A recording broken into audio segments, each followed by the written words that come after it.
రంగారెడ్డి జిల్లాలోని Janwada farm house పై సర్కార్ action షురూ అయింది. జన్వాడ ఫామ్ హౌస్ సరిహద్దులను, సర్వే నెంబర్స్ను పరిశీలించేందుకు రెవెన్యూ ఇరిగేషన్ అధికారులు రంగంలోకి దిగారు.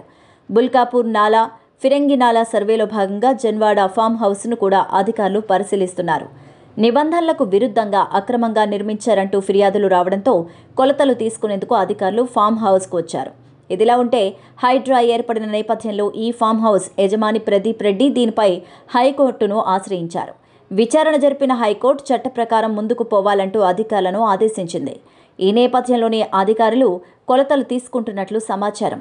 ఈ సర్వే కోసం శంకర్పల్లి తహసీల్దార్ కార్యాలయానికి చెందిన సర్వేయర్, రెవెన్యూ ఇన్స్పెక్టర్, ఇరిగేషన్ విభాగానికి చెందిన వర్క్ ఇన్స్పెక్టర్స్ వచ్చి నాలా స్థితిగతులను పరిశీలన జరుపుతున్నారు.